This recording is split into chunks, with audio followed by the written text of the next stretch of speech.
¿Qué tal? Buenos días. Vamos a continuar con nuestro tema número 31, que se llama Polígonos 3. Entonces vayan a su página 240. Entonces ya estamos en los últimos días y estos van a ser nuestros últimos videos.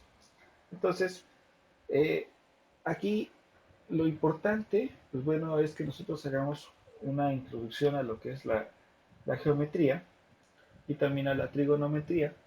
Pero pues bueno, esto lo vamos a ir llevando poco a poco. Entonces es un tema muy importante porque más adelante vamos a tener que utilizar los conocimientos que nosotros saquemos aquí. Y era también pues un tema pues que nosotros podríamos desarrollar con nuestro juego de geometría, pero bueno, veo que algunos no tienen juego, entonces no se preocupen por esa parte. Es algo que podemos resolver en la escuela presencial, pero solo quiero que analicemos en la página 246 esta imagen. Entonces, esta imagen, bueno, les voy a decir que es un teselado. Simplemente un teselado son figuras o polígonos, ya sean regulares o irregulares, que se ocupan para cubrir una superficie. Un ejemplo de un teselado, o donde podemos aplicar los teselados, pues es en el piso. Cuando nosotros aplicamos mosaico, entonces tenemos que cubrir una superficie y esa superficie, pues bueno, cubre siempre un cuarto que es de un cuadrado o forma rectangular. Entonces el teselado ahí lo podemos aplicar. Entonces podrán ver que en algunos pisos tendrán algunos patrones, algunos dibujos que se asemejen a estos. Entonces, nosotros tenemos polígonos regulares. Recuerden que los polígonos, pues bueno, son las figuras que tienen varios lados. Podemos empezar con el triángulo, el cuadrado, el pentágono, el hexágono, el heptágono, el octágono y el decágono.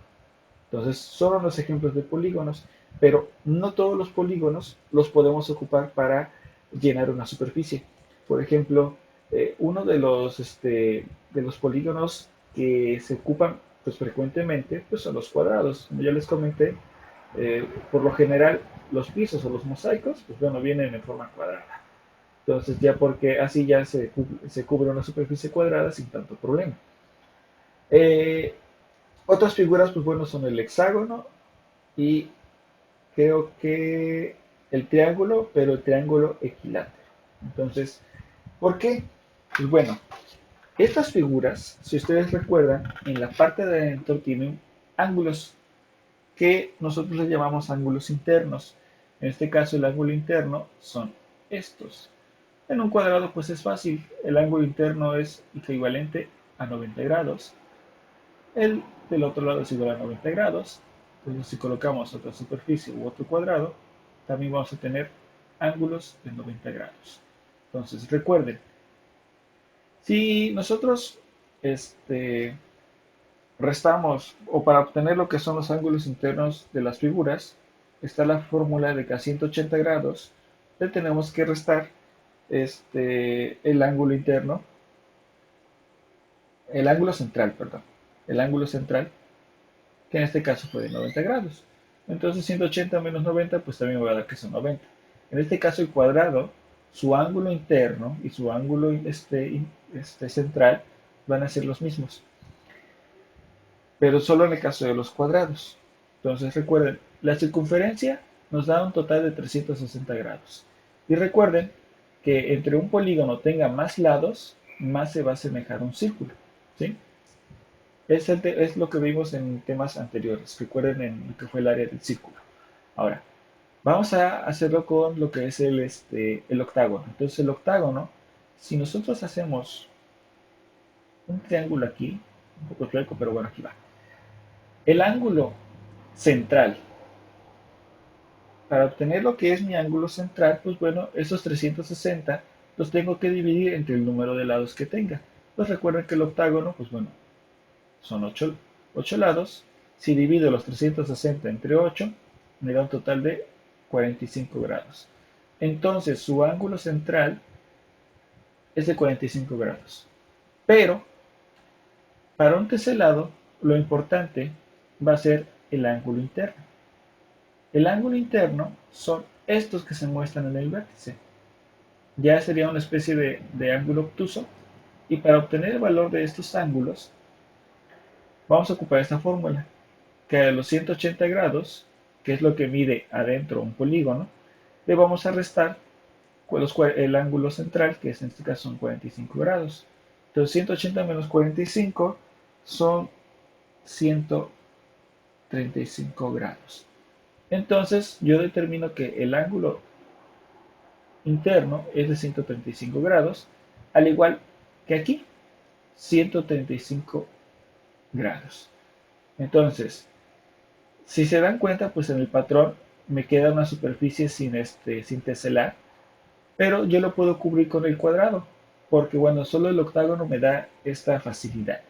El ángulo interno y el ángulo central del cuadrado, recuerden que son 90, y si yo sumo todos los ángulos centrales, digo, ángulos internos, me va a dar un total de 360 grados. Entonces aquí nosotros podemos formar un círculo perfecto.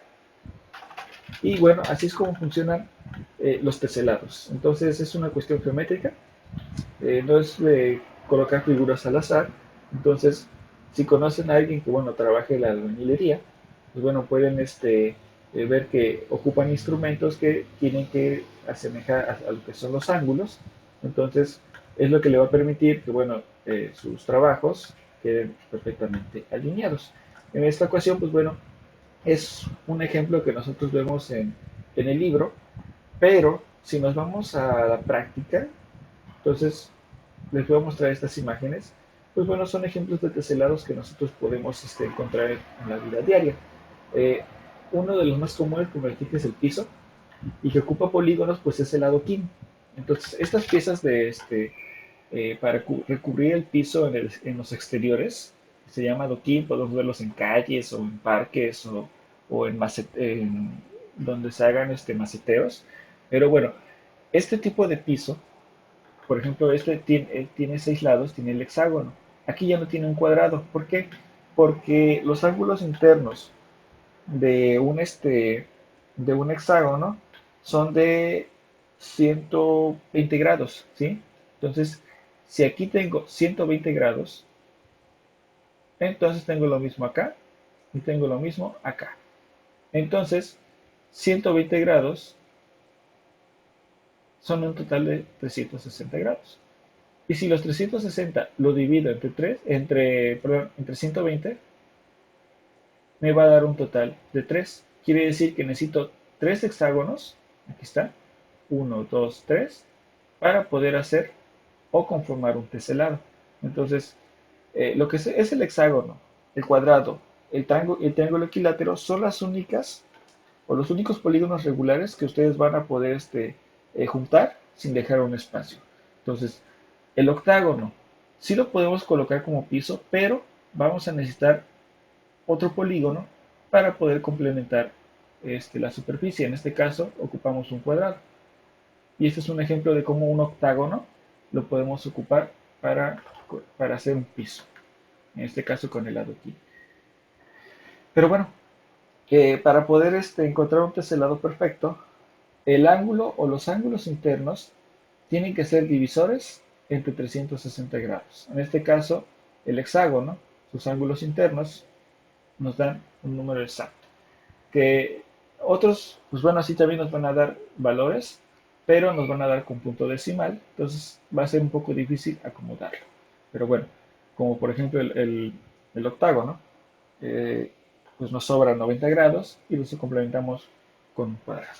Entonces, la parte importante de esto, de polígonos 3, es que quiero que reflexionen la parte de teselados y la tarea que les voy a encargar, pues va a ser simplemente hagan un dibujo o tomen una foto de alguna superficie, alguna puerta, algún marco de ventana, algún ejemplo de teselado que ustedes puedan encontrar, que tengan a la vista. Entonces, no se limiten a alguna habitación de su casa, salgan al exterior, eh, incluso en la naturaleza pueden encontrar formaciones como teselados, pero ustedes tienen que encontrarla. Entonces, su actividad va a ser, mándenme una foto, si no pueden tomar una foto, traten de hacer un dibujo con un patrón de teselados que ustedes hagan. Entonces, elaboren su teselado o tomen en la foto un teselado que puedan ver. Puede ser, ya les dije, el piso, marco de la ventana, alguna figura, no sé, en algún mueble, por ejemplo, los carpinteros también son hábiles para hacer esta parte de teselados. Entonces, donde encuentren una formación teselar, o sea, que sea dentro de una superficie plana, ustedes me pueden mandar esa imagen y la compartimos y después, posteriormente, la discutimos. Entonces, esa será la actividad de hoy. No va a ser en el libro, nada van a hacer. Y lo que les estoy explicando de los ángulos, pues bueno, lo vamos a ver más adelante. Entonces vayan prestando atención a esta parte, vayan anotando y recuerden cuál es el ángulo central, cuál es el ángulo interno, ¿sí? Ya los ángulos externos, pues recuerden que son los que están afuera de la figura. Pero bueno, traten de recordar esto que acabamos de ver y nos vemos en la próxima sesión.